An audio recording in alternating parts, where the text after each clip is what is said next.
So, dear children, I am back with another topic, that is rational numbers. Before introducing you with rational numbers, I would like to recapitulate natural numbers, whole numbers, integers, because they are the main parts of rational numbers. So, within a second we will revise.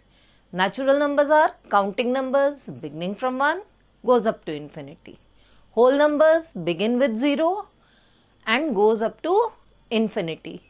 Integers. Here we need to focus on integers. Natural numbers, 0 and negatives of natural numbers together form integers. Now rational numbers. Coming to rational numbers.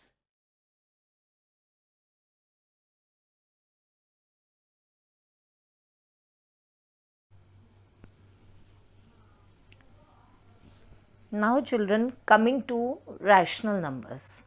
Numbers that can be written in the form of P upon Q, where P and Q both are integers and Q is never 0, are called rational numbers. For example, 1 upon 2, minus 2 by 3, minus 5 by 7, minus 8 over minus 9, etc. From this definition of rational numbers, you have observed that the numbers in the form of P over Q, where P and Q are integers and Q is never 0. As P and Q are integers, so again they are of two types, negative rational numbers and positive rational numbers. Children, you have observed that rational numbers are made up of integers, and as integers are of two types, positive and negative, therefore rational numbers are also of two types, positive rational numbers, negative rational numbers. Coming to positive rational numbers, when the numerator and denominator, they both have got the same sign, either positive or negative, then they are called positive rational numbers. Now, second type of rational numbers, negative rational numbers, when the numerator and denominator have got different signs. For example, 3 over minus 4, minus 5 by 8, minus 12 upon 13, etc. Children, last of this video is the most important concept of rational numbers. Without this concept, you won't be able to proceed further. That is standard form of a rational number. There are two steps involved in this process. The first one, to ensure that the denominator is positive.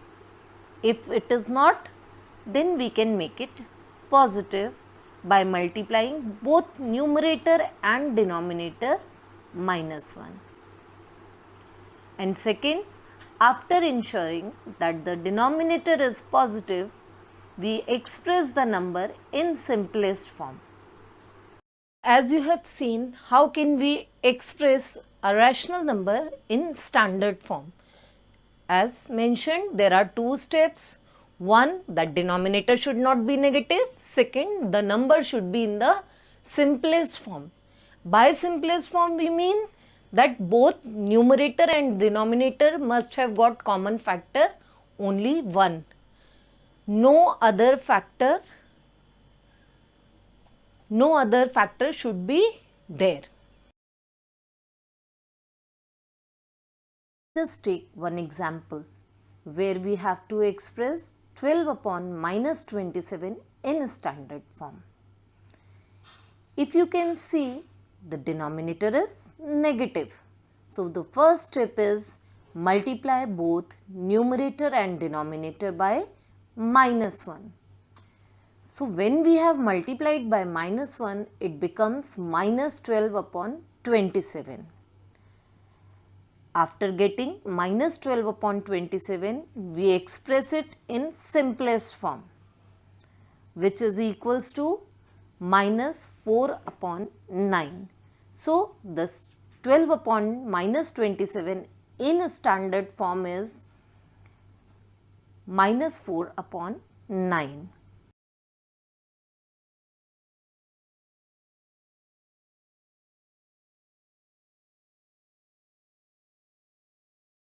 Let's take one more example where we have to express this rational number -72 over -144 in standard form.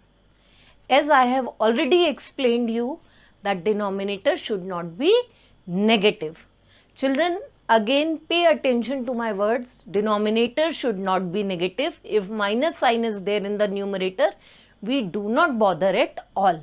But here in this case, we have minus sign with numerator as well as with the denominator. But we are worried about only minus sign there in the denominator.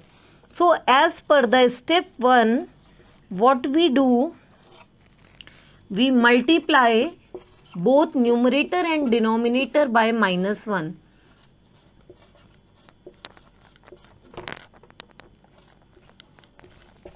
And the number becomes 72 over 144. Now you have to simplify the number in step 2. So in step 2,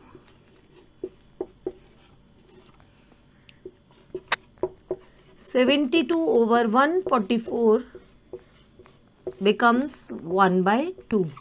So the number -72 over -144 in standard form is 1 by 2 only. Children, just now I said it is very important concept of rational numbers. Why is it so? Because arranging in ascending or descending order, comparing two rational numbers, for addition as well as for subtraction, we require this standard form.